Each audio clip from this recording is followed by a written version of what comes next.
খালেদা জিয়ার গাড়ি বহরে যেভাবে আওয়ামী লীগের সন্ত্রাসীরা হামলা করেছিল ঠিক সেভাবেই এনসিপির ওপর হামলা করছে বিএনপি ও অঙ্গ সংগঠনের নেতাকর্মীরা। 16-17 বছরে শেখ হাসিনা একটা চুলও বাঁকা করতে পারে নাই। আজকে সব সৈনিক একদম খাড়ায় গেছে, এক একজন সবগুলা চুল খাড়ায় গেছে। এখন পারলে শেখ হাসিনাকে সরাইতি, তখন তো এক একটা ধান খেতে লুকায় ছিলি, ট্রাকটা সরাইতে পারিস নাই।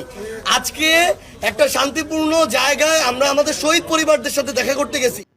দর্শক, এতক্ষণ দেখছিলেন শিরোনামের কিছু অংশ। এবার আপনাদের একটু বিস্তারিত জানিয়ে দেব। যেই ছাত্র জনতা, যেই এনসিপি নেতা কর্মীদের হাত ধরে এই তারেক রহমান ক্ষমতায় বসেছে, কিংবা সালাউদ্দিন ভারত থেকে বাংলাদেশে আসার সুযোগ পেয়েছে, এমনকি তারেক রহমান লন্ডন থেকে 15-20 বছর পরে বাংলাদেশে আসার সুযোগ পেয়েছে, সেই তারেক রহমান এবার শেখ হাসিনার থেকেও ভয়ানক অত্যাচার শুরু করেছে এই ছাত্র জনতা কিংবা এই এনসিপি নেতা কর্মীদের উপর। রীতিমতো হবিগঞ্জে যখন কর্মসূচিতে যায় তখন বালির ট্রাক দিয়ে, অ্যাম্বুলেন্স দিয়ে, বড় বড় ট্রাক দিয়ে রাস্তা আটকে দেয়। কথা বাড়াবো না, এবার সরকার পতনের ডাক দিয়েছে এনসিপি নেতা কর্মীরা, কারণ তারা দেখতেছে শেখ হাসিনার থেকেও বড় স্বৈরাচার এখন তারেক রহমান কিংবা বিএনপি সরকার হয়ে উঠেছে। কথা বাড়াচ্ছি না, সার্জিস আলম, নাহিদ ইসলাম এবং এনসিপি নেতাকর্মী বা আমাদের হাসনাত আবদুল্লাহ, নাসিরউদ্দিন পাটোয়ারি, এদেরকে পুলিশ দিয়ে অপমান করেছে, এমনকি পুলিশ দিয়ে পিটানো হয়েছে।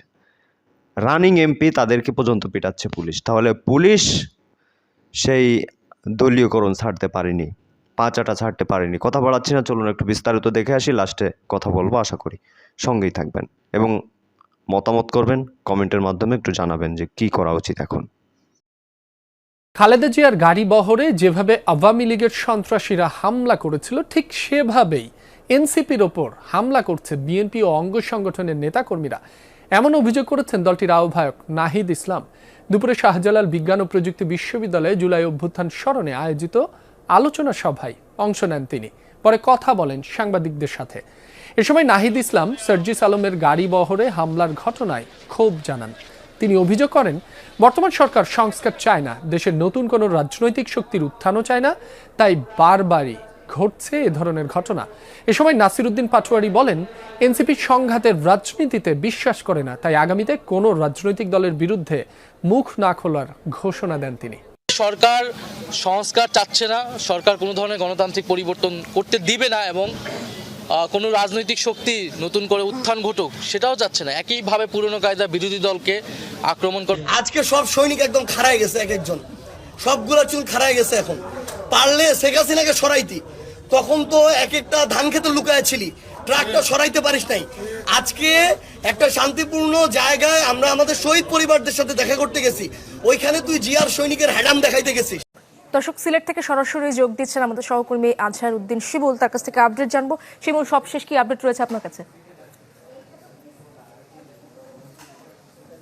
দেখুন, জাতীয় নাগরিক পার্টির এনসিপির যে আজকে পদযাত্রা ছিল 3টার দিকে কানাইঘাটে, তা এখনো আসলে হবে কিনা তা নিশ্চিতভাবে বলা যাচ্ছে না। কারণ হচ্ছে, আপনি জানেন যে সার্জিস আলমের গাড়িবহরে 2বার হামলা করা হয়েছে এবং তিনি অভিযোগ করেছেন বিএনপি সহ ছাত্রদলের নেতাকর্মীরা তার এই গাড়িবহরে হামলা করেছে এবং তিনি কানাইঘাটের উদ্দেশ্যে রওনা না দিয়ে তিনি সিলেট সার্কিট হাউসে গিয়েছেন এবং আমাদেরকে বলা হয়েছে সার্কিট হাউসে নাহিদ ইসলাম অবস্থান করছেন এবং সেখানে হয়তো একটি সিদ্ধান্ত আসবে। সিদ্ধান্তের পর আসলে জানা যাবে যে পরবর্তী যে 2টি পথসভা রয়েছে কানাইঘাট এবং উসমানীনগরে তা আসলে হবে কিনা।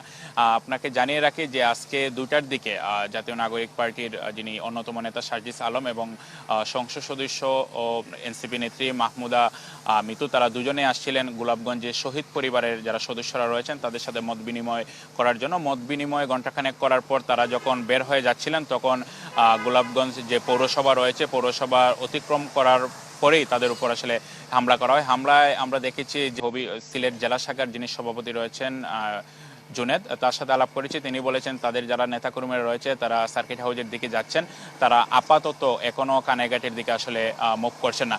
জানিয়ে রাখি একই সাথে কিন্তু সিলেটের যিনি জেলা প্রশাসক এই সিলেটের এই 2 দিনব্যাপী পথসভা উপলক্ষে তিনি কিন্তু বিজিবি মোতায়েনের একটি আহ্বান জানিয়েছিলেন বা অনুরোধ করেছিলেন স্বরাষ্ট্র মন্ত্রণালয়, কিন্তু আমরা এখন পর্যন্ত বিজিবি মোতায়েনের কোনো পরিস্থিতি দেখতে পাইনি এবং আমি বিজিবির যারা সংশ্লিষ্ট কর্মকর্তারা রয়েছেন তাদের সাথে আলাপ করেছি, তারা আমাদেরকে নিশ্চিত করেছেন যে তারা একটি অনুরোধ পেয়েছেন কিন্তু কেন্দ্রীয়ভাবে তাদেরকে এখনো কোনো দিক নির্দেশনা দেওয়া হয়নি।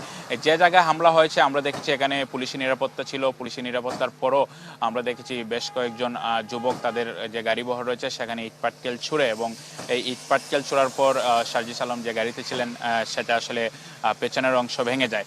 এখন আসলে পরবর্তীতে কি হবে, তারা কানাইঘাটে যাবেন কিনা, কারণ শহর থেকে কানাইঘাটের দূরত্ব প্রায় 80 থেকে 90 কিলোমিটার, কিন্তু নির্ধারিত সময় ছিল বিকাল 3টায়, এখন যেহেতু 4টা বেজে গিয়েছে তারা আসলে এই মিটিংটি সার্কিট হাউসে করবেন সেখান থেকে কি সিদ্ধান্ত আসবে এখনই বোঝা যাচ্ছে না। শহরের হামলা নিয়ে কি বলছেন দুপক্ষ, আর এখন কি কোনো কর্মসূচি পালন করছে কিনা এনসিপি জানাবেন।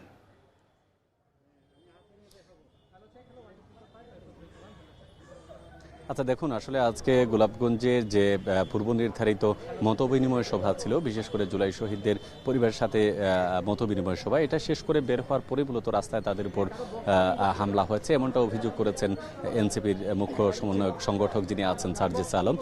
তিনি সেই হামলার প্রেক্ষাপটের পরে কানাইঘাটে যাওয়ার কথা থাকলেও তিনি কানাইঘাটে না গিয়ে সরাসরি গোলাপগঞ্জ থেকে তিনি সিলেট সার্কিট হাউসে এসেছেন এবং সিলেট সার্কিট হাউসে এসেই তিনি আবারও গণমাধ্যমের সাথে কথা বলেছেন, যেটি তিনি অভিযোগ করেছেন যে এটা পূর্ব নির্ধারিতভাবে তিনি অভিযোগ তুলেছেন বিএনপির যে অঙ্গ সংগঠন যেটি আছে ছাত্রদল সহ অন্যান্য সংগঠনের দিকে, তারা বলছেন যে রাস্তা থেকে পূর্ব সময় থেকে তারা দাঁড়িয়ে থাকা, আসার পথে তারা গাড়িতে হামলা করে ইটপাটকেল ছুঁড়ে মারে।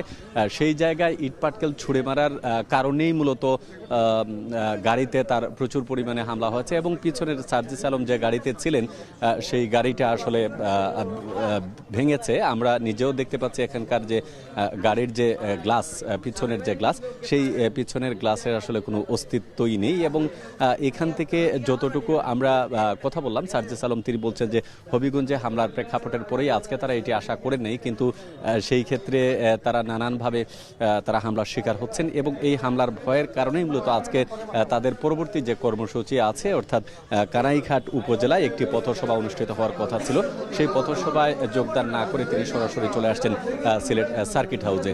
সিলেট সার্কিট হাউসে এখানে অন্যান্য যে কেন্দ্রীয় নেতা বিশেষ করে নাহিদ ইসলাম এবং নাসিরউদ্দিন পাটোয়ারি তারাও আসার কথা রয়েছে এবং এখানে তারা পরবর্তীতে আনুষ্ঠানিক সিদ্ধান্ত তাদের কি হবে এ ব্যাপারে এখন পর্যন্ত কোনো স্পষ্ট কথা বলেনি। তবে সার্জিস আলম বলেছেন যে বিএনপি বর্তমানে যে কার্যক্রম শুরু করেছে, তিনি অভিযোগ তুলে বলেন যে গত ফ্যাসিস্ট সরকার মানুষের উপর যে ধরনের অন্যায় অত্যাচার করেছিল সেই অন্যায় অত্যাচারকেও ছাড়িয়ে যাচ্ছেন বর্তমান সরকার দলীয় নেতাকর্মী যারা আছেন। তিনি প্রধানমন্ত্রীর কাছে আসলে বিচারের মতো আক্ষেপ করে বলেছেন যে কোনোভাবে হোক এটি যদি নিয়ন্ত্রণ করা না যায় সেক্ষেত্রে তারা পরবর্তী যে পদক্ষেপগুলো আছে সেটি করবেন।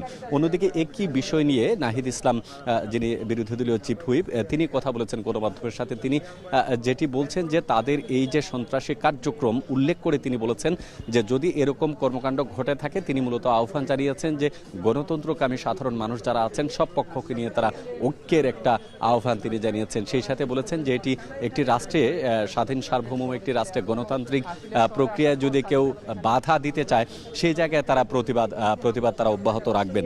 তো সব মিলিয়ে এখন এনসিপির নেতাকর্মী যারা আছেন তারা সিলেট সার্কিট হাউসে অবস্থান করছেন, হয়তোবা কিছুক্ষণ পর তাদের আজকের যে প্রেক্ষাপট তৈরি হলো সেই প্রেক্ষাপটে তারা আনুষ্ঠানিকভাবে কথা বলতে পারেন। এ ছিল আমার কাছে সিলেট থেকে তো দর্শক দেখছিলেন খুব গুরুত্বপূর্ণ প্রতিবেদন। এতক্ষণ আমাদের সাথে থাকার জন্য, দেখার জন্য সবাইকে ধন্যবাদ জানাচ্ছি। আপনাকে এতক্ষণ আমাদের সাথে ছিলেন। দর্শক এখন এই বিষয়ে আপনাদের মতামত কী হবে একটু কমেন্টের মাধ্যমে জানাবেন। দর্শক সার্বিক পরিস্থিতি দেখে আপনার কি মনে হচ্ছে একটু জানান। আমি বেশি কথা বাড়াবো না, অনেক সময় আমাদের সাথে ছিলেন, এজন্য ধন্যবাদ। পরবর্তী আপডেটগুলো পেতে চ্যানেলটি সাবস্ক্রাইব করে পাশে থাকা বেল আইকনটি বাজিয়ে দিন। ধন্যবাদ দর্শক এতক্ষণ সাথে থাকার জন্য। দেখা হচ্ছে খুব দ্রুত। আল্লাহ হাফেজ।